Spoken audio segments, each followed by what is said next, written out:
Hi മക്കളെ, നമ്മൾ ഈ ഒരു വീഡിയോയിൽ കുറഞ്ഞ സമയം കൊണ്ട് നിങ്ങൾക്ക് പറഞ്ഞു തരാൻ ഉദ്ദേശിക്കുന്ന ഇത്രയേ ഉള്ളൂ. അതായത് നമ്മുടെ ടെക്സ്റ്റ് ബുക്ക് മാറിയ കാര്യം നിങ്ങൾക്ക് എന്തായാലും അറിയാലോ. നമ്മുടെ ടെക്സ്റ്റ് ബുക്ക് മാറിയ പോലെ തന്നെ മാറിയൊരു സാധനമാണ് മിസ് എന്ത്, ക്വസ്റ്റ്യൻ പേപ്പറിന്റെ പാറ്റേണും. പക്ഷെ നിങ്ങൾ പേടിക്കൊന്നും വേണ്ട, ഇവിടെ നമ്മൾ കുറച്ച് പുതിയ ടൈപ്പ് ഓഫ് ക്വസ്റ്റ്യൻസ് കാണുന്നുണ്ട്, പരിചയപ്പെടുന്നുണ്ട് എന്നുള്ളത് സത്യമാണ്. പക്ഷെ നമ്മൾ അതിന് മുന്നേ ഇൻ അഡ്വാൻസ് നമ്മളത് കാണാൻ വേണ്ടി പോവാണ്, നമ്മൾ അതിനെ പരിചയപ്പെടാൻ വേണ്ടി പോകണം കേട്ടോ. സോ ഇപ്രാവശ്യം SCERT തന്നെ നമ്മുടെ ഗവൺമെന്റ് തന്നെ പബ്ലിഷ് ചെയ്തിട്ടുള്ള ഒരു മോഡൽ ക്വസ്റ്റ്യൻ പേപ്പറാണ് നമ്മൾ ഇന്ന് ഡിസ്കസ് ചെയ്യാൻ വേണ്ടി പോകുന്നത്. അതിൽ എന്തൊക്കെ മാറ്റങ്ങൾ, എങ്ങനെയൊക്കെയാണ് അത് ചെയ്യേണ്ടതെന്നുള്ളത് കംപ്ലീറ്റ് ആയിട്ട് ഈ കുറഞ്ഞ ഡ്യൂറേഷനിലുള്ള ഈ വീഡിയോയിൽ നമ്മൾ ഡിസ്കസ് ചെയ്യാൻ വേണ്ടി പോവാം. ഒന്നാമതായിട്ട് മിസ്സേ, നമ്മൾ ഒരു 1 മുതൽ 4 വരെയുള്ള ക്വസ്റ്റ്യനിൽ കാണാൻ വേണ്ടി പോകുന്നത് എന്താണെന്ന് അറിയോ? നമുക്ക് പരിചയമുള്ള നമ്മുടെ ടെക്സ്റ്റ് ബുക്കിനകത്തുള്ള ചാപ്റ്ററിൽ നിന്നും ഏതെങ്കിലും ഒരു ചാപ്റ്റർ ആവും. ഇവിടെ കൊടുത്തിരിക്കുന്നത് ലിറ്റിൽ തിങ്സ് മാറ്റർ എന്ന് പറഞ്ഞുള്ള ചാപ്റ്റർ ആണ്. അവിടെ നമുക്ക് ഒരു പാസേജ് കൊടുത്തിട്ടുണ്ടാവും. ആ പാസേജിൽ നിന്നുള്ള ക്വസ്റ്റ്യൻസ് ആയിരിക്കും നമ്മൾ കാണാൻ വേണ്ടി പോകുന്നത്. ഇവിടെ വരുന്ന മാറ്റം എന്താ മിസ്സേ? മാറ്റം എന്താ വെച്ചാൽ നിങ്ങൾക്ക് അവിടെ ഒരു MCQ അല്ലെങ്കിൽ മൾട്ടിപ്പിൾ ചോയ്സ് ക്വസ്റ്റ്യൻ എന്ന് വെച്ചാൽ സിമ്പിൾ ആണ്. ABCD എന്ന് പറഞ്ഞാൽ നിങ്ങൾക്ക് ഇവിടെ ഓപ്ഷൻസ് കാണാം കേട്ടോ. ABCD എന്ന് പറഞ്ഞാൽ 4 ഓപ്ഷൻസ് കാണാം. സോ ഒരു ക്വസ്റ്റ്യൻ എന്തായാലും എങ്ങനെയായിരിക്കും, അങ്ങനെ ആ ABCD പിക്ക് ചെയ്യാം. നമുക്ക് ബുദ്ധിമുട്ട് കുറവല്ലേ ഉള്ളത്, അത് നമുക്ക് എളുപ്പാക്കിയാ തന്നത്. അപ്പൊ ആ ഒരു മാറ്റം നമ്മൾ അത്ര ബാധിക്കുന്നില്ല. രണ്ടാമതായിട്ട് hope is a thing with feathers എന്ന് പറഞ്ഞാൽ നമ്മൾ പഠിച്ചിട്ടുള്ള, നമുക്ക് എല്ലാവർക്കും ഇഷ്ടമുള്ള, നമുക്ക് പരിചയമുള്ള പോയത്തിൽ നിന്നും ഇതുപോലെ തന്നെ ഒരു ക്വസ്റ്റ്യൻ ചോദിച്ചിട്ടുണ്ട്. നമ്മൾ ഒരു ചാപ്റ്റർ, ഒരു പ്രോസിൽ നിന്ന് ചെയ്യുന്ന പോലെ തന്നെ, അല്ലെങ്കിൽ ഒരു സ്റ്റോറിയിൽ നിന്ന് നമുക്ക് ഇതുപോലത്തെ ക്വസ്റ്റ്യൻസ് തരുന്ന പോലെ തന്നെ ഒരു 4ഓ 8ഓ വരിയോ തന്നിട്ട് അതിൽ നിന്ന് നമുക്ക് കുറച്ച് ക്വസ്റ്റ്യൻസ് ചോദിക്കും. പക്ഷെ ഇവിടെ ആകെ വരുന്ന ഒരു വ്യത്യാസം എന്താണെന്ന് വെച്ചാൽ, ഇവിടെ നമ്മളോട് ഒരു പോയറ്റിക് ഡിവൈസ് ഒക്കെ ചോദിക്കാനുള്ള സാധ്യതയുണ്ട്. ഇവിടെയും നമുക്ക് MCQ ചോദിക്കാനുള്ള സാധ്യതയുണ്ട്. എന്ന് വെച്ചാൽ കുറച്ച് ഓപ്ഷൻസ് തന്നിട്ടുണ്ടാവും. ബേസിക്കലി ഇത് നമുക്ക് കുറച്ചുകൂടി എളുപ്പമാക്കി തരാണ് ചെയ്യുന്നത്. അപ്പൊ ഈ ഒരു മാറ്റം കണ്ടിട്ട്, അല്ലെങ്കിൽ ഈ ഒരു മാറ്റം ആദ്യമായിട്ട് കാണുന്നവർ ചെറുപ്പൊന്ന് പതറും. പക്ഷെ നമ്മൾ പതറില്ല, നമ്മൾ ഓൾറെഡി കണ്ടല്ലോ. ഓക്കെ, ഇനി അടുത്തതായിട്ട് 7 Ages of Man എന്ന് പറയുന്ന ചാപ്റ്ററിൽ നിന്ന് ഒരു ഗസ്സും കൂടെ പറയട്ടെ. നമ്മുടെ നേരത്തെ കണ്ട നമ്മുടെ poem comprehension sir hope is a thing with feathers പറഞ്ഞില്ലേ, അതേപോലെ തന്നെ ചിലപ്പം ഈ നമ്മുടെ 7 Ages of Manന്റെ അകത്തും ലൈൻസ് തന്നിട്ട് ചിലപ്പോൾ അവിടെ ചോദിക്കാൻ ചാൻസ് ഉണ്ട്. ചിലപ്പോൾ ഒരു ക്വസ്റ്റ്യൻ അങ്ങോട്ടും ഇങ്ങോട്ടും പോകും. അതായത് ഇതിന്റെ അവിടെയും പാരഗ്രാഫ്. അപ്പൊ ഇതിന്റെ അകത്ത് ഈ 7 Ages of Manന്റെ അകത്ത് കുറെ മെസ്സേജ് എനിക്ക് വരാറുണ്ട്. മിസ് അപ്രിസിയേഷൻ ചോദിക്കോ. നിങ്ങളുടെ അത് അപ്രിസിയേഷൻ ആയിട്ടല്ല ചോദിക്കുക, പകരം ഇതാ പാരഗ്രാഫ് ആയിട്ടാണ്. എന്നിട്ട് ആ പാരഗ്രാഫിൽ നിങ്ങൾ എഴുതേണ്ട കുറെ ഹിൻസ് അവിടെ നിങ്ങൾക്ക് തന്നിട്ടുണ്ട്. പാരഗ്രാഫ് എഴുതാൻ 4 മാർക്കിന് ഒരു പാരഗ്രാഫ് എഴുതാൻ നിങ്ങളെ ഹെൽപ്പ് ചെയ്യുന്ന കുറച്ച് ഹിൻസും ഉണ്ട് കേട്ടോ. അപ്പൊ ഒന്നെങ്കിൽ നിങ്ങൾക്ക് അപ്രിസിയേഷൻ നോട്ട് ആയിട്ടല്ല, പക്ഷെ ഇങ്ങനെ പാരഗ്രാഫ് എന്ന് പറഞ്ഞൊരു ക്വസ്റ്റ്യൻ വരാൻ ചാൻസ് ഉണ്ട്. അത് ഒന്നെങ്കിൽ ഹോപ്പ് എന്നായിരിക്കാം, അല്ലെങ്കിൽ 7 Age എന്നായിരിക്കാം കേട്ടോ. അത് കഴിഞ്ഞിട്ട് നെക്സ്റ്റ് വരുന്നതാണ് ഒരു വെറൈറ്റി ചോദ്യം. പരിചയമില്ലാത്തൊരു ടൈപ്പ് ഓഫ് പാരഗ്രാഫ്. ഇതെനിക്ക് ഈ ഒരു ക്വസ്റ്റ്യൻ പേപ്പറിൽ നോക്കുമ്പോൾ കുറച്ചും കൂടെ നിങ്ങൾക്ക് ബുദ്ധി ഉപയോഗിച്ചത്, നമ്മുടെ ശിവൻകുട്ടി മാമ പറഞ്ഞത് എന്താണ്, നിങ്ങൾ ബുദ്ധി ഉപയോഗിച്ചിട്ട് കുറച്ച് ക്വസ്റ്റ്യൻസ് എഴുതുന്നതാണ്. അങ്ങനെ ബുദ്ധി ഉപയോഗിക്കാനുള്ള ഒരു ക്വസ്റ്റ്യൻ ഇതാണ്. ബുദ്ധി പ്രയോഗിക്കേണ്ട സ്ഥലം ഇവിടെയാണ്. അതായത് നമ്മൾ നേരത്തെ നമുക്ക് പരിചയമുള്ള, നമ്മൾ പഠിച്ച ചാപ്റ്ററിൽ നിന്ന് ഒരു പാസേജ് തന്നില്ലേ, അതേപോലെ നമ്മൾ പഠിക്കാത്ത, അല്ലെങ്കിൽ നമുക്ക് ഒരു പരിചയമില്ലാത്ത ഒരു പാസേജ് തന്നിട്ടുണ്ടാവും. പക്ഷെ പരിപാടി സെയിം തന്നെയാ. അവിടെ നമ്മളോട് ഇതേപോലത്തെ ചോദ്യങ്ങൾ ചോദിക്കും. അവിടെ നമുക്ക് MCQ ടൈപ്പ് ചോദ്യങ്ങൾ ഉണ്ടാവും. ചിലപ്പോൾ ആ കൊടുത്തിരിക്കുന്ന പാസേജിൽ നിന്നല്ലേ എന്തെങ്കിലും ഒരു സ്റ്റേറ്റ്മെന്റ് പറയും. ആ പറഞ്ഞ സ്റ്റേറ്റ്മെന്റ് തെറ്റാണോ ശരിയാണോ എന്നുള്ളത് നമ്മളോട് ചോദിക്കും. ഇതിൽ ഏതൊക്കെയാ തെറ്റ്?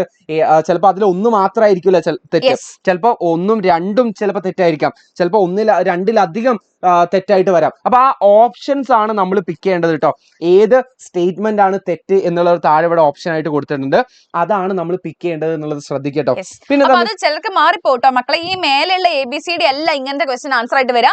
തൊട്ട് താഴെ ഈ പറയുന്ന 1 2 3 4 റോമൻ നമ്പേഴ്സ് കണ്ടോ, അതാണ് അതിന്റെ ആൻസർ വരട്ടോ. സോ ഇത് വേണം നിങ്ങൾ പിക്ക് ചെയ്യാനായിട്ട്. ഇതല്ല കേട്ടോ വരിക, അതൊന്ന് നോക്കി വെക്കാം. അത് കഴിഞ്ഞിട്ട് ഡിസ്കോഴ്സസ് ആണ് ഏറ്റവും മാർക്കിന് ചോദിക്കാൻ പോകുന്ന ക്വസ്റ്റ്യൻസ് ആയിരിക്കും. ഇവിടെ നമ്മൾ വരുന്ന ഒരു മാറ്റം ചെറിയ സില്ലി ഒരു മാറ്റമാണ്. അതായത് പണ്ട് നമുക്ക് ചോദിക്കാറുണ്ടായിരുന്നു, അല്ലെങ്കിൽ ഒരു 5-6 ക്വസ്റ്റ്യൻസ് ചോദിച്ചിട്ട് അതിൽ മക്കളെ നിങ്ങൾ ഒരു 4 എഴുതിയാൽ മതി, അല്ലെങ്കിൽ ഒരു 5 എഴുതിയാൽ മതി എന്നൊക്കെ പറയാറുണ്ടല്ലേ. പക്ഷെ ഇപ്രാവശ്യം അങ്ങനെയല്ല. ഇപ്രാവശ്യം ഒരുവിധ എല്ലാ ക്വസ്റ്റ്യൻസും നിങ്ങൾ കണ്ടോ, ഒരു A പാർട്ടും ഒരു B പാർട്ടും കൊടുത്തിട്ടുണ്ട്. അതിൽ ഏതെങ്കിലും ഒന്ന് എഴുതിയാൽ മതി. നിങ്ങൾ ഈ ഒരു സാധനം കണ്ടില്ലേ, ഈ ഓർ എന്ന് പറഞ്ഞതില്ലേ, അത് നിങ്ങൾ മിസ്സായി പോയി കഴിഞ്ഞാൽ നിങ്ങൾ വലിയ വില കൊടുക്കേണ്ടി വരും. എന്ന് വെച്ചാലേ എല്ലാ ക്വസ്റ്റ്യൻസിനും ഇവിടെ ഒരു ഓപ്ഷൻസ് കൊടുക്കുന്നുണ്ട്. സോ 11A 11B എന്ന് പറയുന്നത് ഇവിടെ ഒരു കോൺവെർസേഷൻ കൊടുത്തിട്ടുണ്ട്. നമ്മുടെ ലോങ് വാക്ക് വിത്ത് ഗ്രാനിയിൽ നിന്ന് ഒരു കോൺവെർസേഷനും കൊടുത്തിട്ടുണ്ട്. അതിന്റെ തൊട്ട് താഴെ തന്നെ അതേ ചാപ്റ്ററിൽ നിന്ന് നമുക്കൊരു ഓൾട്ടർനേറ്റീവ് എൻഡിംഗ് എന്ന് പറഞ്ഞിട്ടുള്ള ഒരു സാധനം കൊടുത്തിട്ടുണ്ട്. പുതിയ ഓൾട്ടർനേറ്റീവ് എൻഡിംഗ് എന്ന് പറഞ്ഞാൽ മക്കളെ നിങ്ങൾ ഒരു കഥ പഠിച്ചില്ലേ, ഇപ്പൊ ഈ വാക്ക് വിത്ത് ഗ്രാനി പറഞ്ഞ കഥ നിങ്ങൾ പഠിച്ചു. അപ്പൊ നമുക്ക് എൻഡിംഗ് എങ്ങനെയാണെന്നുള്ളത് നമുക്ക് പരിചയമുള്ളതാണ്. അപ്പൊ നമുക്ക് തോന്നുകയാണ് അതിന്റെ എൻഡിങ് അങ്ങനെ പോരാ, ഒന്ന് മാറ്റി എഴുതി കളയാം, അങ്ങനെ ചായ മാറ്റാനുള്ള ഒരു ഓപ്ഷനാണ് നിങ്ങൾക്ക് അവിടെ തരുന്നത് കേട്ടോ. സോ ഏത് ലെസൺ ആയാലും ഓൾട്ടർനേറ്റീവ് എൻഡിങ് എന്ന് പറഞ്ഞാൽ അതിന്റെ കഥ അവസാനിക്കുന്നത് എങ്ങനെയാണോ അത് മാറ്റി എഴുതുക. ഓൾട്ടർനേറ്റ് ചെയ്യുന്നതിൽ മാറ്റി എഴുതാന്നുള്ളത്. അപ്പൊ കഥ അവസാനം മാറ്റി എഴുതാന്നുള്ളതാണ് ഉദ്ദേശിക്കുന്നത്. നിസ്സാര കാര്യം. അടുത്തതായിട്ട് നമ്മുടെ മിസ്സിന്റെ പ്രിസ്ക്രിപ്ഷൻ ഫോർ ലൈഫിനകത്ത് ഒരു ഡയറി എൻട്രി ചോദിച്ചിട്ടുണ്ട്. ഡയറി എൻട്രി ഇവിടെ ആരാണ്? നമ്മുടെ ആ നരേറ്ററിന്റെ കേട്ടോ, ജെറോം കെ ജെറോമിന്റെ ഒരു ഡയറി എൻട്രി ആണ് ചോദിച്ചിട്ടുള്ളത്. അത് ചിലപ്പോൾ ഒന്നെങ്കിൽ ജെറോം കെ ജെറോമിന്റെ ആയിരിക്കാം, അല്ലെങ്കിൽ ആ ഒരു യെസ് അദ്ദേഹത്തിന് ഡയറി ചോദിക്കാൻ ചാൻസ് ഉള്ളത്, അല്ലെങ്കിൽ നമ്മുടെ ആ ഒരു നമ്മുടെ കെമിസ്റ്റ് അല്ലെ, ആ കെമിസ്റ്റിന്റെ എനിക്കൊന്ന് ടെക്സ്റ്റ് ബുക്കിൽ തന്നിട്ടുള്ളത് കെമിസ്റ്റിന്റെ ഡയറി എൻട്രി ആണ്. സോ ഇത് ഒരു ചാൻസ് ഉള്ള ക്വസ്റ്റൻ ആണ് കേട്ടോ. ചിലപ്പോൾ ഈ ക്വസ്റ്റൻസ് ഇങ്ങനെ തന്നെയും വരാൻ നല്ല സാധ്യതയുണ്ട്. യെസ്. വേറൊരു ക്വസ്റ്റൻ നമ്മളോട് ലിറ്റിൽ തിങ്സ് മാറ്റേഴ്സിൽ നിന്ന് നമ്മളോട് ഒരു ഇമെയിൽ ചോദിച്ചിട്ടുണ്ട് കേട്ടോ. അപ്പൊ എന്തായാലും അതിൽ സാധ്യതയുള്ള ഒരു ക്വസ്റ്റൻ ആണ്. ഇമെയിൽ എന്തായാലും നമ്മളോട് ചോദിക്കും. ഇമെയിൽ എന്ന് വെച്ചാൽ ലെറ്റർ തന്നെ അല്ലേ ഉള്ളൂ, വ്യത്യാസം എന്താ വരുന്നത്? അവിടെ മേലെ അഡ്രസ് കൊടുക്കുന്ന പോലെ നമ്മളൊരു ഇമെയിൽ അഡ്രസ് ആണ്. ഇമെയിൽ അഡ്രസ് കൊടുക്കുമ്പോൾ നമ്മൾ സ്പേസ് ഒന്നുമില്ല, അത് @gmail.com @email.com എന്നൊക്കെയാണ് കൊടുക്കാറ്. അത്രേ മാറ്റമുള്ളൂ. പിന്നെതാ നമ്മളോട് വേറെ ഒരു ക്വസ്റ്റ്യൻ ചോദിച്ചിരിക്കുന്നത് ക്യാരക്ടർ സ്കെച്ച് ആണ്. നല്ല സാധ്യതകൾ. ഇത് നേരത്തെ മിസ് പറഞ്ഞ പോലെ തന്നെ ഇത് ഇങ്ങനെ തന്നെ ചോദിക്കാനുള്ള സാധ്യതയുണ്ട്. കാരണം one of the defined characters ആണ് ശരിക്കും പറഞ്ഞാൽ നമ്മുടെ ഗ്രാൻഡ്മ അല്ലെങ്കിൽ ഗ്രാനി എന്ന് പറയുന്ന ക്യാരക്ടർ. സോ ഇതിൽ നിന്ന് മറ്റൊരു ചോദ്യം ചോദിച്ചിരിക്കുന്നത് നമ്മുടെ ലിറ്റിൽ തിങ്സ് മാറ്റേഴ്സിലെ നിങ്ങൾ ടെക്സ്റ്റ് ബുക്ക് എന്തായാലും ഒരു പ്രാവശ്യമെങ്കിലും വായിക്കേണ്ട മിസ്. അതിന്റെ വേറൊരു കാരണം ഞാൻ പറഞ്ഞുതരാം. ഇതുപോലെയുള്ള ചോദ്യങ്ങൾ ഇത് 9ാം ക്ലാസ്സിലൊക്കെ നമ്മൾ സ്ഥിരമായിട്ട് കാണാറില്ല. പക്ഷെ ഇപ്രാവശ്യം ശിവൻകുട്ടി ചേട്ടൻ എന്ത് ചെയ്തിട്ടുണ്ട്? നമ്മുടെ മാമൻ 8ാം ക്ലാസ്സിൽ ഇതേ സാധനം കൊടുത്തിട്ടുണ്ട്. നമുക്ക് പരിചയമുള്ള ചാപ്റ്ററിൽ നിന്നുള്ള ഒരു പിക്ചർ കൊടുത്തിട്ടുണ്ടാവും. ആ പിക്ചറിനെ ബേസ് ചെയ്തുകൊണ്ട് നമ്മളോട് ഒരു പാരഗ്രാഫ് എഴുതാനായിരിക്കും ചോദിക്കുക. അപ്പൊ വാ വിളിച്ചിരിക്കരുത്. നമ്മൾ ടെക്സ്റ്റ് ബുക്ക് ഒന്നും നോക്കാറില്ല, ഞങ്ങൾ ഷോർട്ട് സമ്മറി മാത്രമേ കാണാറുള്ളൂ എന്നൊന്നും പറയാൻ പാടില്ല.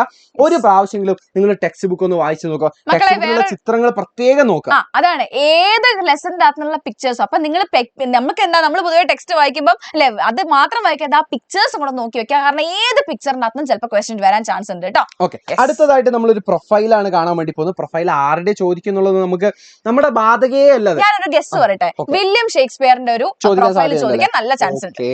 ഓക്കെ, ഇനിയിപ്പോ അത് വില്യം ഷേക്സ്പിയറിന്റെ അല്ലെങ്കിലും ഇല്ലേ, നമ്മളത് ബാധിക്കുന്ന പ്രശ്നമല്ല. നമ്മൾ ഇതിൽ എങ്ങനെയൊക്കെയാണ് പുട്ടിൽ തേങ്ങ ഇടുന്ന പോലെ പ്രൊപ്പോസിഷൻസ് എങ്ങനെയാ ഫില്ല് ചെയ്യേണ്ടത്, ഇന്നെവിടെയാ, ഓൺ എവിടെയാ, അറ്റ് എവിടെയാന്നൊക്കെ പഠിച്ചു വെച്ചാൽ മതി. അപ്പൊ തന്നെ നമ്മുടെ ആ മാർക്ക് കിട്ടി, 4 മാർക്ക് കിട്ടി. ഓക്കെ, അടുത്തതായിട്ട് പുതിയൊരു ക്വസ്റ്റ്യൻ ആണല്ലോ കാണുന്നത് മിസ്. അതാണ് ഡേറ്റ ഇന്റർപ്രിട്ടേഷൻ. ഡേറ്റ ഇന്റർപ്രിട്ടേഷൻ എനിക്കൊന്ന് കഴിഞ്ഞ വർഷം വരെ 9th നിന്ന് സ്റ്റാർട്ട് ചെയ്യുന്നതായിരിക്കും. പക്ഷെ ഇപ്പം ഇവിടെ നിന്ന് സ്റ്റാർട്ട് ചെയ്യുന്നത്. അതായത് നിങ്ങൾക്ക് ചെറിയൊരു ഡേറ്റ തരും. അതായത് ഒന്നെങ്കിലും ഒരു ടേബിൾ ആയിരിക്കാം, അല്ലെങ്കിൽ ഒരു ഡയഗ്രാം ആയിരിക്കാം. ഇതിനെ ബേസ് ചെയ്തിട്ട് താഴെ ഇതേപോലെ തന്നെ 2-3 ക്വസ്റ്റ്യൻസ് ഉണ്ടാവും. സിമ്പിൾ ആണ് മക്കളെ, എല്ലാവർക്കും 1 മാർക്ക്, ഓരോ 3 മാർക്ക് കിട്ടുന്ന ക്വസ്റ്റ്യൻ ആണ് കേട്ടോ. ഇത് വായിക്കുക, ഇതിന്റെ ആൻസർ ഇതിനകത്ത് കണ്ടുപിടിക്കുക, അത്രേ ഉള്ളൂ. വളരെ ഈസിയാണ്, ഒന്നും പേടിക്കാനില്ല. അത് കഴിഞ്ഞ് ബാക്കിയുള്ളത് ഗ്രാമർ ക്വസ്റ്റ്യൻസ് ആണ്. ഗ്രാമർ നിങ്ങൾക്ക് അത്രയൊന്നും ചോദിക്കുന്നില്ല. ഒന്നാമതായിട്ട് എനിക്കൊന്നും നിങ്ങൾക്ക് 8 മാർക്കിനാണ് ഗ്രാമർ. 8 മാർക്ക് എന്ന് പറയുമ്പോൾ 40-ൽ 8 മാർക്കാണ്. അത് ഇമ്പോർട്ടന്റ് ആണ്. 8 തൊട്ട് 9 മാർക്കിന് വരെയാണ് ചോദിക്കുന്നത്. ഫ്രേസൽ വെർബ്സ് ആണ് ചോദിക്കുന്നുണ്ടാവുക. ഫ്രേസൽ വെർബ്സ് നിങ്ങൾക്ക് പുതിയ, അതായത് ഇപ്രാവശ്യം 8ാം ക്ലാസ്സിലെ തുടങ്ങുകയാണ് ഫ്രേസൽ വെർബ്സ്. ഇതുവരെ 9th തൊട്ടിട്ടായിരുന്നു, പക്ഷെ നിങ്ങൾ ഇപ്പൊ 8th പഠിച്ചു തുടങ്ങുകയാണ്. സോ സിമ്പിൾ ആയിട്ടുള്ള എന്തെങ്കിലും ഒരു ഫ്രേസൽ വെർബ് ഉണ്ടാവും കേട്ടോ. അപ്പൊ മിസ് പറഞ്ഞു തരുന്നുണ്ട് വീഡിയോസ് ഒക്കെ ചെയ്യുന്ന ഫ്രേസൽ വെർബ്സിനെ കുറിച്ചിട്ട്.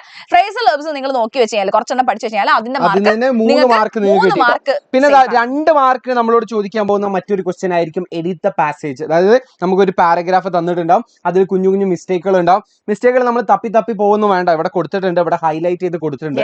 അത് കാണുമ്പോൾ തന്നെ നമുക്ക് മനസ്സിലാവും എന്തോ ഒരു വശപ്പശ ഉണ്ടല്ലോ എന്നുള്ളത്. അതിനങ്ങോട്ട് മാറ്റിയെടുക്കാനേ നമുക്ക് ഉണ്ടാവുള്ളൂ.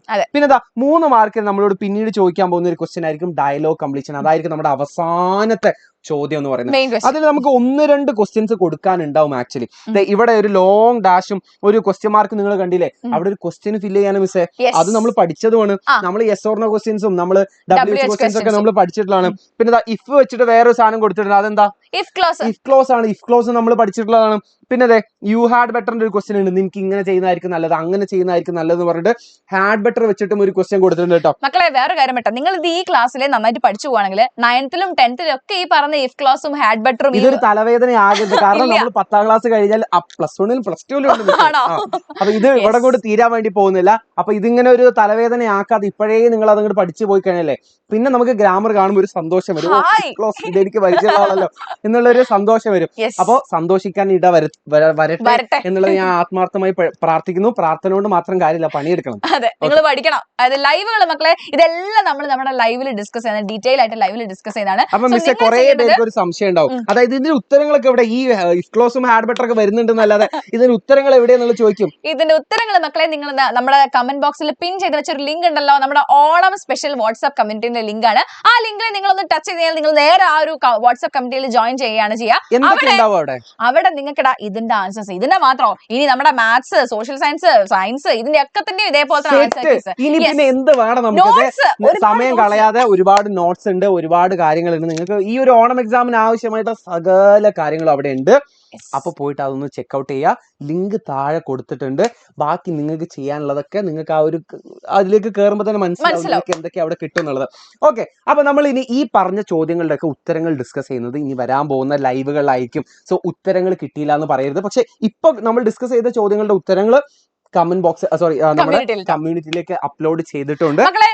ഈ വീഡിയോ ലൈക്ക് ചെയ്യാത്തവർ എത്രയും പെട്ടെന്ന് വീഡിയോ ലൈക്ക് ചെയ്യണം. അതുപോലെ തന്നെ നിങ്ങൾ ഇത് ആർക്കാണ് ഉപയോഗപ്പെടുക എന്നുള്ളത് നിങ്ങൾക്ക് ഓൾറെഡി അറിയാലോ. അവർക്കൊക്കെ ഒന്ന് ഷെയർ ചെയ്ത് കൊടുക്കണം മക്കളെ. അപ്പൊ നിങ്ങൾ ഫ്രണ്ടുക്കൾക്കും ബന്ധുക്കൾക്കും എല്ലാവർക്കും അയച്ചു കൊടുക്കുക.